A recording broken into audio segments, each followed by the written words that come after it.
अस्सलामुअलैकुम नाजरीन, red news की जानिब से आप तमाम देखने वालों को ईद मुबारक। चूँकि बड़ी ईद है तो बड़ी खुशियाँ हम सेलिब्रेट कर रहे हैं आप लोगों के साथ, आप लोगों के लिए जो हज़रात घरों में बैठे हैं अपने बच्चों के साथ, अपनी फैमिली के साथ। तो हमने सोचा कि क्यों ना बड़ी ईद की बड़ी खुशियाँ आप लोगों के साथ सेलिब्रेट किया जाए, आप लोगों के साथ डिस्कस किया जाए कि हम यहाँ पर स्टूडियो में किस तरह ईद मनाते हैं और आप लोगों के लिए क्या सेगमेंट्स लेकर आते हैं। और स्पेशली इस ईद पर जो मैंने कुछ नया और कुछ डिफरेंट करने का सोचा है वो ये सोचा है कि हमेशा मेरी कोशिश होती रही है कि हमारे नाज़रीन के लिए, स्पेशली फ़ीमेल्स के लिए, मैं ख़वातीन को यहाँ पे बुलाऊँ, अच्छे अच्छे सेगमेंट्स रखूँ, कुछ फ़ैशन के हवाले से, कुछ डिज़ाइंस, कुछ कुकिंग के हवाले से। लेकिन चूँकि बड़ी ईद है तो बड़ी ईद पे औरतों का काम तो खाना पकाने का होता है, वो मुसलसल खाने में बिज़ी होती हैं। लेकिन जो मर्द हज़रात है उनका काम कुछ जो है वो ज़्यादा बढ़ जाता है, वो ज़्यादा टेंशन में होते हैं, ईद आने से पहले भी और ईद वाले दिन भी और ईद के तीनों दिन। चूँकि आज ईद का पहला दिन है तो आज ज़रा गहमा गहमी ज़्यादा हमें नज़र आएगी, क्योंकि हर बंदा एक्साइटेड होगा, हर बच्चा एक्साइटेड होगा। और कुछ बच्चे ऐसे हैं जो हमें देखने में आता है कि जानवरों के साथ उनका बड़ा लगाव हो जाता है। वो एक हफ़्ता 10 दिन पहले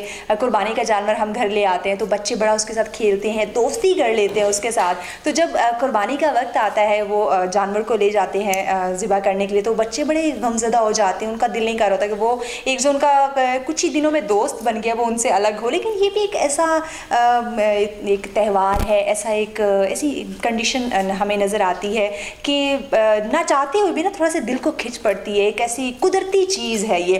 अब देखिए, वैसे भी हमने बहुत सारे जानवर रखे होते हैं, अगर हम उनको कुछ हज़रात ऐसे हैं जो ज़रूरत पड़ने पे उनको बेच भी देते हैं, कोई घरों में फंक्शन हो तो अपने जानवर ज़िबा भी कर देते हैं। लेकिन वो फीलिंग्स नहीं आती कि हम जानवरों को क्यों ज़िबा कर रहे हैं, हम क्यों इनको बेच रहे हैं। लेकिन ये जो कुर्बानी का त्यौहार आता है, ये जो कुर्बानी की ईद आती है, इस पर हम जो जानवर लेकर आते हैं, हफ्ता 10 दिन 1-2 दिन उनके साथ गुजरते हैं, जब हम उनको ज़िबा करने के लिए ले जाते हैं तो अजीब सी दिल में ना एक एहसास, एक कशिश, एक फीलिंग सी आती है। तो ये जो एहसास होता है ये बाज़ दफ़ा बड़ी खुशी भी हमें देता है। तो इसी तरह आज जो कि ईद का पहला दिन है, बड़ी ईद है, बड़ी खुशियाँ हमने सेलिब्रेट करनी है, मेहमानों के साथ हमने गपशप लगानी है और डिफरेंट, आपको पता है, फील्ड से लोग आते हैं मेरे प्रोग्राम में, उनके साथ उनकी फील्ड से रिलेटेड बातें होती है। लेकिन आज हमने उनसे पूछना है, वैसे तो उनकी अलग अलग फील्ड है लेकिन काम चूँकि एक ही होगा, कुर्बानी है, बड़ी ईद है, तो उन्होंने किस तरह अपनी ईद को सेलिब्रेट किया, किस तरह कर रहे हैं, क्योंकि अभी तो उन्होंने हमें अपना टाइम दिया है। और मैं हमेशा अपने मेहमानों का शुक्रिया अदा करती हूँ कि वो हमें अपना टाइम देते हैं, क्योंकि अभी देखें यहाँ पर वो अपना टाइम देने के लिए हमें स्टूडियो में आए, अपनी फैमिली को छोड़ के, अपनी बीवी बच्चों, अपने बहन भाइयों को छोड़ के, अपने दोस्तों को छोड़ के।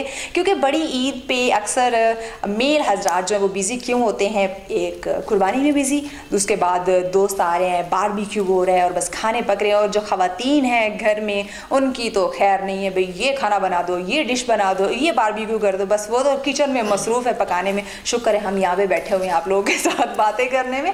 चलिए, ये बातें चलती रहेंगी तो मैं चाहती हूँ कि जल्दी से मेहमानों की तरफ बढ़ूँ, उनसे बातें करें कि उन्होंने जो है वो ईद अभी तक किस तरह सेलिब्रेट की है, और अगर उन्होंने कुर्बानी का जानवर ख़रीदा हुआ था तो उन्होंने कुर्बानी कर ली है या नहीं की है, कब करनी है। क्योंकि ईद के पहले, दूसरे, तीसरे दिन जो है वो ये चलता रहता है कि जानवर ज़िबा होते रहते हैं। वैसे एक और चीज़ है, हमने ये जो मौसमी कसाई है ना, इनके हवाले से भी बात करनी कि ये हमारे जो मेहमान हैं ये कभी खुद कसाई बने घर में या नहीं बने। जल्दी से मेहमानों की तरफ बढ़ते हैं जी। सबसे पहले हमारे बहुत ही मोअज़्ज़िज़ मेहमान अक्सर हमें ज्वाइन करते रहते हैं और बड़ा अच्छा भी लगता है जब वो शो में आते हैं, बड़ी अच्छी अच्छी बातें करते हैं और उनका बोलने का अंदाज़ बड़ा जो है ना वो मीठा है। क्योंकि एक पठान जब बोलते हैं उर्दू स्पीकिंग में तो बड़े मज़ा आता है उनकी जो है ना उर्दू सुन के। तो मिस्टर मोहम्मद राज़िक साहब हमारे साथ मौजूद हैं, मुस्लिम लीग नून से उनका ताल्लुक है जी। अस्सलाम वालेकुम सर, ईद मुबारक। खैर मुबारक। कैसे हैं आप? ठीक है, बिल्कुल ठीक ठाक। आप ठीक? शुक्र है अल्लाह का, अच्छी गुजर रही है। ईद अच्छी होती है और बकरा ईद में ख़ास करके अच्छा इसलिए होता है क्योंकि कुर्बानी करना होता है और इसी को एंजॉय करते हैं। एग्जैक्टली जी। और उनके साथ हमारे जो अगले मेहमान हैं वो भी बड़ा ही मीठा बोलते हैं। वैसे तो उनकी जो फील है बड़ी डेंजरस है, बंदा सुन के कहता है कि वैसे तो हम बचपन से सपने देखते हैं हमें डॉक्टर बनना है, लेकिन जब बड़े होते हैं डॉक्टर नहीं बन सकते, हम पढ़ नहीं सकते हैं, तो उसके लिए वाकई बहुत पढ़ना पड़ता है। तो इंटरनल मेडिसिन के रेजिडेंट है हमारे साथ डॉक्टर नजीब खान। अस्सलाम वालेकुम जी और ईद मुबारक। वालेकुम अस्सलाम, आपको भी ईद मुबारक मेरी तरफ से, पूरे पाकिस्तान को और रेड न्यूज़ की टीम को ईद मुबारक। और ईद अच्छी गुजर रही है? बस हाँ, गुजर रही है अभी। हाँ, अभी शुरुआत ही है। और उनके साथ मैं आपको बताती चलूँ कि एक और फील्ड है, वकीलों से लोग बड़ा डरते हैं, कहते हैं इनसे पंगा नहीं लेना, इनसे लड़ाई बिल्कुल नहीं करनी, दूर रहो इनसे। भाई अगर ये ये आपके पल्ले पड़ गए ना तो जान नहीं छोड़ने वाले, क्योंकि जैसे हम बोल रहे हैं कि पैसे लेते हैं, ये भी बोल रहे हैं कि पैसे लेते हैं, जो वकील हजरात होते हैं। तो हमारे साथ फहद अनवर साहब मौजूद हैं जी। अस्सलाम वालेकुम। वालेकुम सलाम, खैर मुबारक आपको और आपकी पूरी टीम को, और आपका शुक्रिया कि आप खौफ दे रही हैं इसी खौफ ने नुकसान भी दिया हमें। चलो एनी हाउ नहीं देखिए, मैंने बात सही की ना कि वकीलों से थोड़ा सा हम भागते हैं कि नहीं इनके तरफ ना ही जाना पड़े तो अच्छा है। तो ये वकीलों की ईद कैसी गुजरती है वैसे बाय द वे, बाकी इंसानों की तरह या ज़रा डिफरेंट? हमारी ऐसी है कि ईद से पहले तो हम ज़बह करते हैं लोगों को, तो अब ये पहला मौका आ गया है कसाई हमारे लिए वज़ीर ख़ारजा बिल्कुल आपको ज़िबा करने पे लगे हुए हैं। तो जितने पैसे वो मांग रहा है इसके गोश्त काटने के और बैल ज़बह करने के। अच्छा, अपने अपने रेट्स बनाए हुए हैं? हाँ जी, हाँ जी। वो मौसमी कसाईयों वाली बात भी नहीं, वो एक दफ़ा मैंने ना खुद ट्राई की, वो कोशिश की तो वो तो अचानक आ गया। मैंने छुरी लगाता रहा उसको, छुरी लगाने छुरी फिरे ना मुझे यानी कि आपने कोशिश की लेकिन ये आपके बस की बात नहीं है। नहीं, वो उनका काम है, उन्हीं का काम है ना, जिसका काम है डॉक्टर साहब की अपनी है पॉलिटिक्स, वो हर बंदा अपनी बिल्कुल सबकी। लेकिन ये ईद का त्यौहार है, ये मैंने देखना है कि सब किस तरह सेलिब्रेट करते हैं। डॉक्टर साहब आपकी तरफ बढ़ते हैं, आप मुझे बताएं कि वैसे मैं आपको बहुत ज़्यादा एजड तो नहीं कह सकती, माशाल्लाह भी आप जवान ही हैं, तो आपकी ईद कैसी गुजरती है? बस एज यूजुअल जिस तरह सब लोगों के गुजरते हैं। घर में जानवरों के साथ नहीं, पहले जब शुरू में ना, जब आपका फर्स्ट ईयर रेजिडेंट का होता है तो आपने मतलब हॉस्पिटल को टाइम देना होता है, ड्यूटीज़ इस तरह लगती है। जो सीनियर्स है वो ईद में आपकी ड्यूटी स्पेशल लगवा देते हैं। अब तो उस स्टेज पे पहुंच गए हैं कि बाकियों के लग रहे और हम मतलब हाँ रिलैक्स हो गए हैं इसे। तो आप कभी कसाई बने, मौसमी कसाई, जिस तरह ये बनने की कोशिश कर रहे थे? कोशिश की है पर नाकाम रही है, उस तरह नहीं बने जिस तरह बनना चाहिए। यानी कि आप भी नाकाम रहे, कोशिश की? हाँ नहीं, कोशिश की है। मौसमी कसाई नहीं बनना आप लोगों ने, ये देख रहे हैं यहाँ पे कोशिश हुई है, नाकाम गई। अच्छा राजिक साहब आपकी तरफ बढ़ेंगे, आपकी ईद कैसी गुजर रही है? आपने ये जो कुर्बानी के जानवर हैं कभी ज़िबा करने की कोशिश की, नाकाम कोशिश? नहीं, नाकाम तो नहीं, मैं तो खुद ही करता हूँ। पिछले कई साल से मेरे मामू थे, आज से 8-10 साल पहले, उनके साथ हम मिल के हम करते थे, तो उनको काफ़ी तजर्बा था, तो वहाँ से कुछ थोड़ा बहुत मैंने सीखा है। कुछ मेरे भाई हैं वो काफ़ी एक्सपर्ट हैं, उनको ज़्यादा आता है, तो हम मिल के हम तो यही इंजॉय करते हैं कि ख़ुद ज़बह करें, ख़ुद लेने जाएं। जी ख़ुद लेने जाएं, मंडी जाते हैं 3-4 दिन पहले, ख़ुद लेते हैं और बेल लेते हैं और ख़ुद आके ज़बह करते हैं। 12-1 बजे तक हम उससे फ्री हो जाते हैं। अच्छा, जैसे हम ज़बह करते हैं उसकी खाल उतारते हैं तो साथ ही उसके कलेजी निकाल के अपने घर जिसको फ्राई करें तो हम अभी उससे फारग ही होते हैं, वो फ्राई होके आ जाती है। बड़ी ईद की तो ये इंजॉय होती है कि आप खुद अगर कुर्बानी करें और आप खुद उसको ज़बह करके खुद कसाई बने तो वो बहुत अच्छा। ये बात तो वाकई है कि जो इंसान खुद जब आप ज़िबा कर रहे हो उस वक़्त एक अजीब सी वो खुशी सी महसूस हो रही होती है। उसके बाद अच्छा, कभी घर में डॉक्टर साहब आपने कुकिंग की है? हाँ, ज़िबा तो नहीं की लेकिन नहीं कुकिंग करते रहते हैं। कुकिंग में मेरा छोटा भाई हाँ, हम डिफरेंट मतलब इस तरह रेसिपीज़ देख के उसी हिसाब से करते जाते हैं। और नहीं, शाम को हमारे सारे दोस्त इकट्ठे हो जाते हैं, उनके लिए अलहदा हम इस तरह बारबेक्यू का प्रोग्राम करते हैं। वो आते हैं, हमारे पठानों में एक सिस्टम है हुजरा, वहाँ पे सारे इकट्ठे होते हैं शाम को मेरे दोस्त। मेरे जितने क्लास फेलोज़ हैं वो आते हैं शाम को, तो वही शाम हम फिर वही बारबेक्यू में सेलिब्रेट करते होता है हुजरे में, बहुत प्यारा।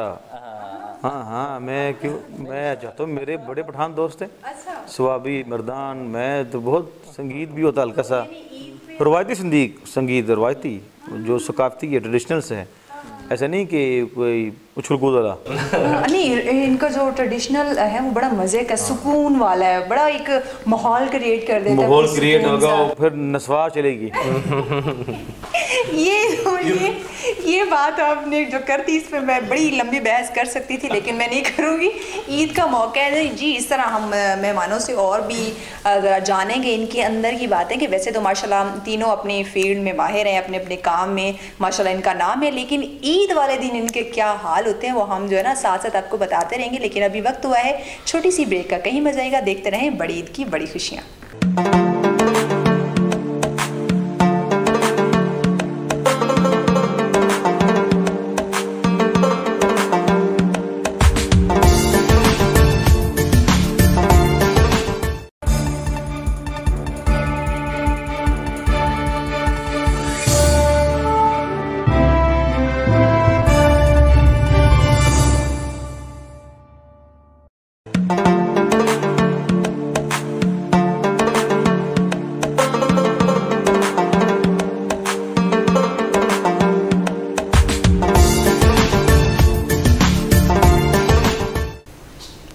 नाज़रीन, आप देख रहे हैं प्रोग्राम बड़ी ईद की बड़ी खुशियाँ। चूँकि रेड न्यूज़ हमेशा चाहता है कि आपकी ईद हमेशा अच्छी गुजरे, चाहे वो छोटी ईद हो, चाहे बड़ी ईद हो, चाहे वो नॉर्मल ही क्यों जो है रूटीन के दिन क्यों ना हो, क्योंकि नॉर्मल रूटीन के दिन में हम आपके लिए बड़े अच्छे अच्छे प्रोग्राम सेगमेंट्स लेकर आते हैं। और ये तो ईद का मौका है और ईद के मौके पर अच्छे अच्छे मेहमान, अच्छी अच्छी बातें ना, ऐसा नहीं हो सकता। जल्दी से मेहमानों की तरफ बढ़ते हैं। अच्छा जी, राजीव साहब आपकी तरफ बढ़ेंगे।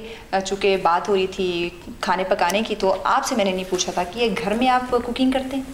नहीं, कुकिंग तो मैं नहीं कर सकता, ज़िबा करना मेरा काम है, ज़िबा करना। बारबेक्यू बना लेते हैं, अच्छा। बस बहुत बड़ा सिंपल। दोस्तों के साथ, फैमिली के साथ भी, दोस्तों के साथ भी अक्सर हम जाते हैं। वकील साहब ने एक बात की, पहले तो हमारी तारीफ़ की कि इनके बड़े उजरे और मेहमान, एंड पे आके उन्होंने नस्वार की बात की। तो वो चलें, पहले ठीक है पठान लोग करते थे, मगर अब नहीं, अब ट्रांसफ़र हो गए हैं इन लोगों में। अब यहाँ पे अब मैं हूँ, मैं नहीं करता। पता नहीं डॉक्टर साहब भी पठान है, ये भी नहीं करते। देखें, दो लोग आपके सामने जो हम नहीं करते, अब हमने वो हमने ट्रांसफ़र कर दिया इन लोगों के। वाकई आगे मैं पता है कब इम्प्रेस हुआ इस काम से। मेरे एक दोस्त है, मैं नाम नहीं लूँगा, अब रिटायर हो गए, सेक्रेटरी थे। मैं डिपार्टमेंट बताऊँगा, सेक्रेटरी 22 में होता है। मैं उनसे मिलने गया तो खैर मैं बीमार थे आजकल हैदराबाद में। तो मैं उनके लिए गिफ्ट लाया कुरान मजीद ना, जो इंग्लिश में, उर्दू में और एक और ट्रांसलेशन में था। मैं जो ही ऑफिस में गया तो उनका हाथ एकदम पीछे हो गया। कहता आपाद भाई क्या हो गया? मैंने कहा यार नस्वा खा रहे थे। कहता तुमने देख लिया? वो उसको ना बना रहे थे। कहते यार इसको छोड़ना मुश्किल है। मैं सोच रहा था कि वो इतने एक बड़े लेवल पे एक ऑफिसर है, लेकिन वो कहते हैं कि हमारी, मैं अभी स्वाबी लास्ट टाइम हुजरे पे दावत थी, तो मेरे अलावा सब ने, और अच्छा मज़े की बात, इन लोगों की सबसे बड़ी बात है अपनी सकाफत नहीं छोड़ी, रस्म और रिवाज नहीं छोड़े अपने। ये बात बाकी जितने भी मॉडर्न हो जाए, अपने इन्होंने रस्म और रिवाज नहीं छोड़े। अच्छा डॉक्टर साहब, आपकी तरफ आते हैं, चूँकि बड़ी ईद है और आपको पता है कि लोगों को गोश्त खाना बड़ा पसंद है, और स्पेशली पठान तो बहुत ही खाते हैं, हर वक्त गोश्त खाते रहते। तो ईद आ रहा है तो फिर तो दबा के खाना है। तो ये सेहत के लिए मतलब अच्छा है कि हम जितना दबा के खा रहे हैं, खाते जाएं, बस खाते जाएं। जितना दबा के तो नहीं खाना चाहिए, हर चीज़ की एक लिमिट होती है, मतलब एक्सिस ऑफ लिमिटेशन, मतलब ये अच्छी बात नहीं है कि आप लिमिट में खा के खाते हैं। हाँ, लिमिट में मतलब आपने ऐसा नहीं है। होता इस तरह है कि मतलब जो लोग ज़्यादा गोश्त वगैरह खा लेते हैं तो ईद की तीसरी चौथी दिन सारे फिर हॉस्पिटल में लैंड कर जाते हैं। अभी तो नहीं करना, अभी तो बिल्कुल नहीं करना, क्योंकि क्रिटिकल सिचुएशन कोरोना की वजह से बहुत ज़्यादा हुई होगी। हाँ, अभी तो माशाल्लाह हालात ठीक हो रहे हैं उससे, लेकिन ऐसा ना हो कि और भी सेहत बिगड़ जाए ना। जो रही कहीं बची है उसके कम से कम हमने मतलब अपनी सेहत का ख्याल रखना है। साथ में ये कि सलाद और दही वगैरह इन चीज़ों का इस्तेमाल किया करे तो इंशाल्लाह बर्डन फिर नहीं बनता स्टमक पे। यानी कि एकदम से ज़्यादा ये बारबेक्यू और डिफरेंट डिशेज, हाँ, ये ज़्यादा मतलब उतना नहीं खाने चाहिए। और जो बड़े एज के लोग हैं उनके लिए तो स्पेशली ये जो बड़ा गोश्त होता है, ये सुर्ख गोश्त, वो उनके लिए बहुत सी इस तरह डिजीज़ में ममनू है। तो एज रिलेटेड डिजीज़ जो है उसमें भी ममनू है, तो कम से कम बड़े जो है वो एहतियात किया करें। नहीं, मेरे ख्याल में तो आपने मुझे सामने से मैंने इसीलिए कहा ये जो हमारे दो मोअज़्ज़िज़ मेहमान है, ये गोश्त खा सकते हैं ज़्यादा? वो तो डिपेंड करता है इनके कोमॉर्बिडिटीज़ है कि नहीं, और डिजीज़ है कि नहीं। अगर ना हो तो बेशक खा सकते हैं। मैं कर सकता हूँ, सेहतमंद है भाई। सही नहीं, सेहतमंद लग रहे हैं माशाल्लाह माशाल्लाह। बस इन्हें खाना चाहिए। चलें जी, मैंने इजाज़त ले दी है। ये प्रोग्राम, ये घर जाके तो बारबेक्यू मैं खुद करता हूँ सारा काम। अल्लाह, यानी कि बस यहाँ पे, हाँ ठीक है, घर जाके मैं 13-14 डिशेस खुद बना सकता हूँ। मैं सेकंड ईयर में था तो एक मेरी एक टेनेंट थी, किराएदार थी, वो मैंने उनसे सबसे पहले चाइनीज़ सीखा। ऑलमोस्ट 15 से प्लस डिशेस में खुद बनाता हूँ। ज़बरदस्त, यानी कि आपने लेट बताया, यहाँ पे कुकिंग आपसे करवानी चाहिए थी। जी मैं हमें भी दावत दें। कल मैंने ईद के दूसरे तीसरे दिन ना हमें दावत दे लें। डल हमारे यहाँ वकला में सबसे ज़्यादा दावतें होती हैं। सबसे खाने पीने के बहाने हमारी कम्युनिटी में अलग डॉक्टर्स भी होते हैं, लेकिन इनकी लाइफ ज़्यादा बिजी होती है, हमारी भी होती है, लेकिन सबसे ज़्यादा फंक्शंस हमारे होते हैं। नहीं, हमने भी बचाना है। देखें, डॉक्टर की गलती से बंदा नीचे जाता है, वकला की गलती से बंदा ऊपर जाता है। फ़र्क इतना ही है, ये नीचे भेजते हैं, हम ऊपर भेजते हैं। आप खुद डिसाइड कर लें। देख लिए नाज़रीन, आपको अंदाज़ा हो रहा होगा। अच्छा राज़िक साहब, आप मुझे बताएं, चूँकि आप मुस्लिम लीग नून से आपका ताल्लुक़ है तो आपकी खिदमत भी हमें नज़र आती रहती है गरीबों में। तो आजकल चूँकि कोविड-19 की वजह से भी हालात ऐसे हैं, तो ये कुर्बानी है, ईद का त्यौहार है, खुशियों का दिन है, तो इसमें आपने क्या, कोई आपके आस पड़ोस तो इस तरह के लोग गरीब आवाम होंगे? वैसे गरीब लोग जहाँ से मेरा ताल्लुक़ है वहाँ पे अक्सर गरीब लोगों की तादाद ज़्यादा है। तो मैं कह रहा था कि हम सबको चाहिए कि इनका ख्याल रखें और जिन जिन लोगों ने कुर्बानियाँ नहीं किया उनको उनका हिस्सा पहुँचाएँ जी, ताकि जैसे वो हमारे बच्चों को और हमारे जब वो कहीं से गुजरते हैं तो लोग कुर्बानियाँ करते हैं, वो बेचारे परेशान होते हैं कि यार काश हमारे पास भी इतना सरमाया होता कि हम कुर्बानी करते हैं, तो हमें उनका ख्याल रखना चाहिए। अच्छा, हमने देखा चले अब तो सिचुएशन ऐसी बनी हुई है कि बहुत सारे लोगों ने कुर्बानी नहीं की है, लेकिन हाँ इससे पहले हमें देखने में आता था लोग कुर्बानी तो करते थे लेकिन जो गोश्त वगैरह बस अपने फ्रिजों में डाल दिया, फ्रिज में भर दी। नहीं, ऐसे नहीं होना चाहिए मेरे ख्याल में। नहीं, 3 हिस्से करने चाहिए। जो मतलब देखिए सुन्नत है, जो सुन्नत है, किस लिए हम करते हैं? गोश्त के लिए तो हम नहीं करते ना, ये तो सुन्नत है, वो तो खाते ही रहते हैं, हर वक्त खाते ही रहते हैं। तो 3 हिस्से करना चाहिए, एक हिसाब का, एक आपके रिश्तेदारों का और एक गरीब मिस्कीनों का, उसमें बांटना चाहिए।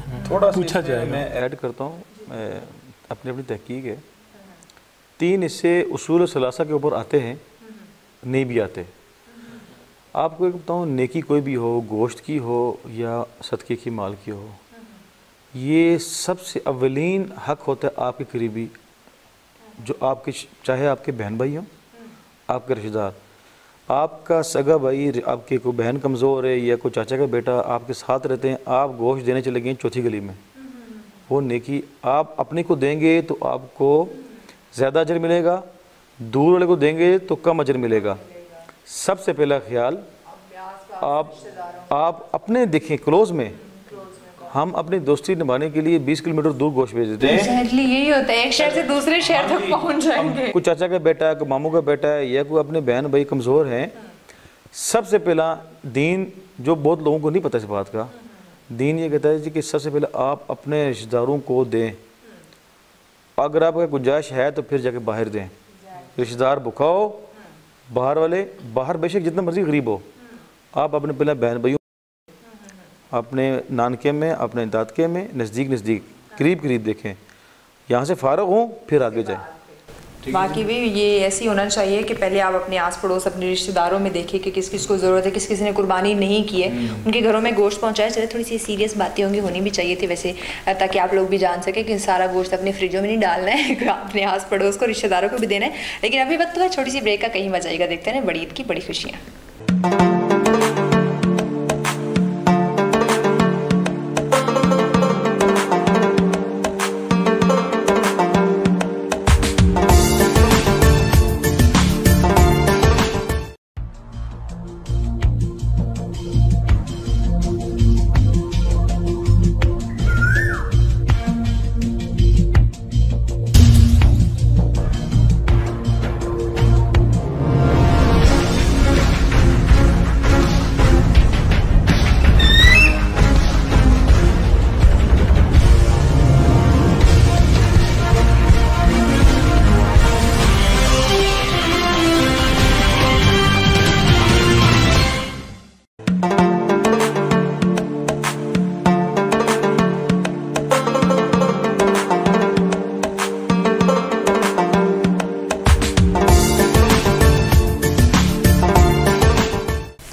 नाज़रीन, आप देख रहे हैं प्रोग्राम बड़ी ईद की बड़ी खुशियाँ। इतनी अच्छी मेहमानों के साथ बातें चल रही हैं, बिल्कुल टाइम का पता नहीं चल रहा, और ईद इतनी अच्छी गुजरी और उम्मीद करते हैं आपकी ईद भी अच्छी गुजरी होगी हमारी बातें सुन के, हमारे मेहमानों की बातें सुन के।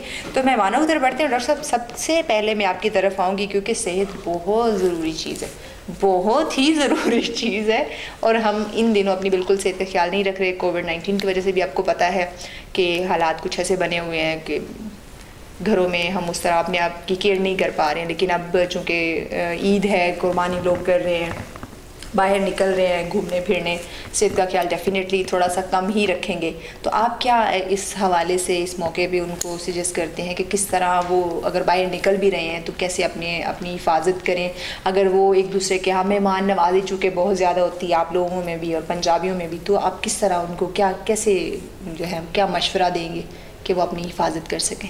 हाँ, सबसे पहले बात तो SOPs की है। जब से ये कोविड आया है, नोवेल कोविड-19, तब से ये SOPs मेरे ख्याल में अब तो हर कोई समझ गया है कि सैनिटाइज़र क्या है। हालांकि लोग अब बनाने भी लगे हैं घरों में, और मास्क तो मेरे ख्याल में अब लोगों ने वो अजीब के मास्क भी पहनना शुरू तो कर दिए। दोनों में भी निकल आए मास्क, हर कपड़े के साथ, हर कलर के साथ, तो लोग समझ गए हैं कि क्या। और सोशल डिस्टेंसिंग वही रखनी चाहिए, 6 फीट का फासला, और ज़्यादा क्राउडेड एरिया में नहीं जाना चाहिए। जिस तरह हुकूमत ने बताया है ना कि 20 से लेके ईद की दूसरे दिन तक कई जगहों पे इस तरह उन्होंने स्मार्ट लॉकडाउन का वो एक डिसीजन लिया है, जो कि अच्छी बात है गवर्नमेंट के लिए भी और लोगों के लिए भी।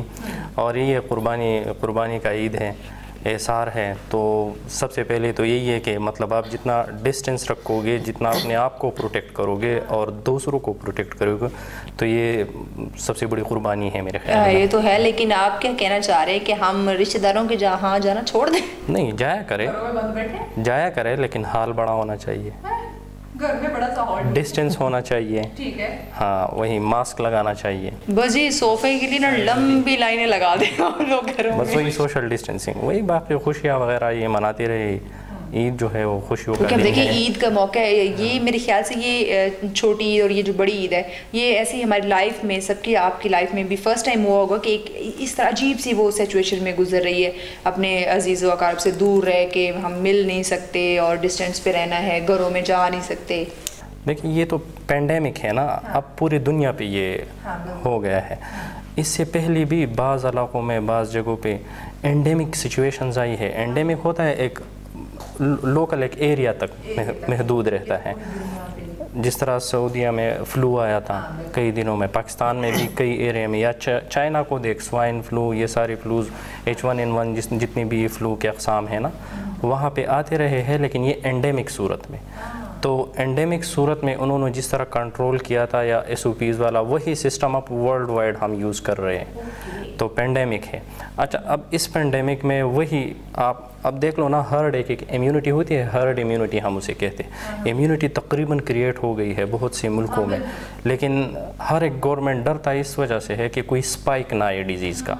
उसी स्पाइक को एलिमिनेट करने के लिए हमने, मतलब यही है 1-2 माह ही है, तो कम से कम SOPs पे जहाँ इतने महीने गुजर गए हैं वहाँ और बर्दाश्त कर लेते हैं, आपकी बात मान लेते हैं। वैसे भी आप डॉक्टरों ने डरा के हमें यहाँ घरों में बंद रहने पे मजबूर कर दी है।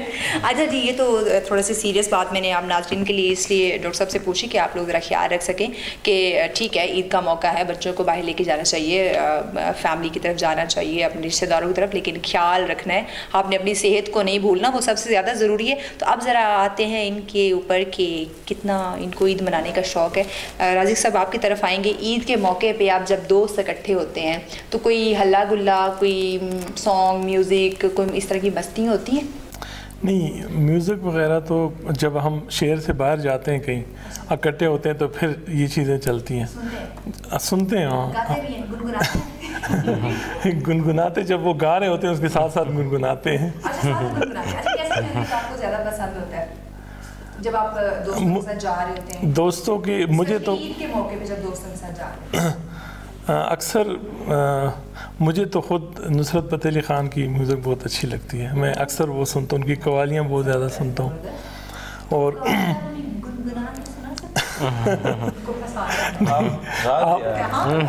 अगर आप याद, आपने बात स्टार्ट की थी, मैं समझ गया। वकील है ना, इसीलिए समझ गए कि मैं किस पॉइंट पे आने वाली हूँ। नहीं, मैंने पहले एक बात की थी कि जब गा रहे होते मैं साथ गुनगुनाता हूँ। आप यहाँ चलाएं तो फिर मैं गुनगुनाऊंगा। मैं अकेले नहीं गुनगुना सकता। अच्छा, अकेले नहीं गुनगुना सकते? चलिए, इसका मतलब है किसी ऐसे प्रोग्राम में बुलाना पड़ेगा जहाँ साथ साथ म्यूजिक चल रहा हो, वहाँ गुनगुना सकता हूँ जी। तो ज़रूर हम सुनेंगे। अच्छा, आपकी तरफ आते हैं वकील साहब। बड़ी जल्दी आपने पॉइंट पकड़ा कि मैं कौन सी बात पे आने वाली हूँ। वकील साहब जो है, बिल्कुल जी, वकील आखिर वकील होता है। वकील लोगों को देख उनको पढ़ लेते कि उनके मन में क्या है, बोलना क्या है इन्होंने। प्रेडिक्शन पहले लगा लेते हैं अंदाज़ा।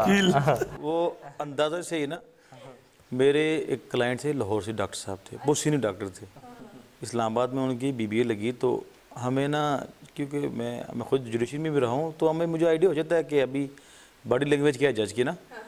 तो मैंने जज साहब से ना थोड़ा सा इंटरम टाइम मांगा। मैंने कहा थोड़ा सा मुझे टाइम दे दें। मैं डॉक्टर साहब को बाहर आके बुलाया, तो आईओ को साथ लेके मैंने कहा डॉक्टर साहब आप वाशरूम करेंगे? तो मुझे तो वाशरूम नहीं आया।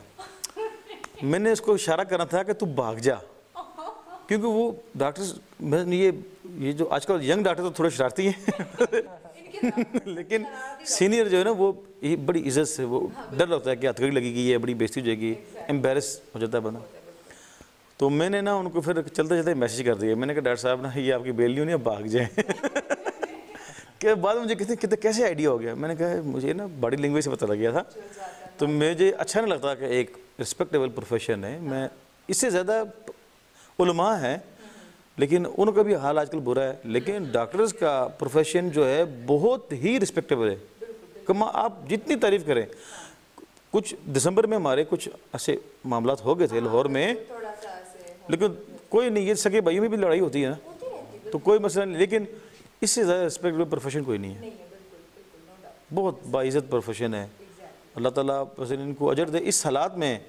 और 500-500 रुपये की वो uniform C pen can say काम करवा रहे हैं, लेकिन कर रहे हैं, कौन करता है? हम घर बैठे हुए हैं, ये अपने जान पे खेल काम कर रहे हैं। ये काम कर रहे हैं क्या, ये ड्यूटीज़ कर रहे हैं किसके लिए? हमारे लिए कर रहे हैं क्या? इनकी फैमिलीज नहीं है, इनका दिल नहीं करता कि हम भी इस क्रिटिकल सिचुएशन में अपने घर बैठ जाएं? लेकिन ये लड़ रहे हैं, वो भी एक ऐसे दुश्मन से जिसका पता ही नहीं। दुआएं ज़्यादा, देखिए सबसे ज़्यादा दुआएं डॉक्टर्स के साथ होती हैं।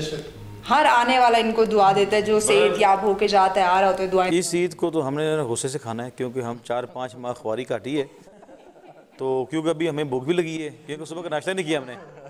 हाँ जी, हाँ, अभी तो वो क्योंकि कोर्ट्स भी अब 3 अगस्त तक बंद ही है ना। और कुछ ऐसे भी होते हैं कि ईद आने से कुछ दिन पहले ही घर में भी कहते भाई चिकन भी ना पकाएं, गोश्त भी ना पकाएं, ईद आने वाली है फिर खाएंगे। मैं कल से पानी भी चमचे से पी रहा हूँ पानी भी चमचे से पी रहा हूँ मैक्सिमम। ये नहीं कि सुबह उठ के कुर्बानी करके दवा आगे नहीं, वकील साहब इतनी ज्यादती ना करें। नहीं, वो हमने कहीं तो गुस्सा निकालना है ना। यानी वैसे तो कोर्सेज वगैरह सब बंद, केसेस वगैरह बंद, तो गुस्सा कुर्बानी पे निकलेगा। चरण जी, थैंक यू सो मच आप सबका, आपने टाइम दिया। अभी चूँकि टाइम कम है, तो वकील साहब को तगड़ा सा मैसेज ईद के हवाले से हमारे नाज़रीन। बहुत ज़बरदस्त मैसेज कि ये जो पेंडेमिक सिचुएशन में अगरचे हम कुछ समझना चाहते हैं, कुछ समझ सकते हैं, तो उनकी तकलीफ़ समझें जो 1 साल से लॉकडाउन है। ठीक है, एहसास करने का वक्त है। इससे ज़्यादा कोई बात और मैं नहीं कर सकता। हम मार्च से ऑनवर्ड लॉकडाउन है, और हमसे पहले से 8 माह। मैं चाहता हूँ कि हमारा तो ये लॉकडाउन ख़त्म हो जाएगा, सितंबर में ख़त्म हो जाएगा, लेकिन एक एहसास की बात है, वो हमारे अंदर अगर ना आया अब भी तो फिर मैं नहीं समझ सकता कि हमारा कोई हम फ्यूचर में किसी काबिल या कोई हम अपने हाल की तरफ नहीं हैं, तो फिर आगे हमारा क्या होगा। तो बस यही वक्त है, अगर कुछ समझना चाहते तो समझ लें। बिल्कुल, वाकई बहुत अच्छा मैसेज दिया कि समझने की बात है। अगर अब भी हमें समझना है, डॉक्टर साहब आप हमारे नाज़रीन को ऐसा क्या मैसेज देना चाहेंगे, चूँकि आप डॉक्टर भी हैं, और ईद के हवाले से भी कोई अच्छा सा मैसेज? बस मैं तो हेल्थ के बारे में कहूँगा कि मतलब health is the first priority है। आपने अगर सेहत होगी तो ईद अच्छा गुजरेगा। तो ज़ाहिर बात है ईद खुशियाँ ये सारी होनी चाहिए, आपने खाना है, लेकिन सेहत का ख्याल रखना है। और दूसरी बात ये, वकील साहब ने बड़ी अच्छी बात की, आपने रियलाइज़ करना है, एहसास होना चाहिए कि लॉकडाउन कितने अरसे से होता रहा है, और बहुत से लोग हैं जिनको मतलब वो नहीं कर पा रहे हैं कुर्बानी, तो उनका ख्याल रखना चाहिए। एग्जैक्टली। बहुत शुक्रिया। तो रज़ीक साहब, आप हमारे नाज़रीन को ईद के हवाले से क्या मैसेज देना चाहेंगे? वकील साहब ने बड़ी अच्छी बात की, डॉक्टर साहब ने भी सेहत के हवाले से कह दिया। मैं इतना कहूँगा कि इंसान है, इंसान से गलतियाँ हो जाती है।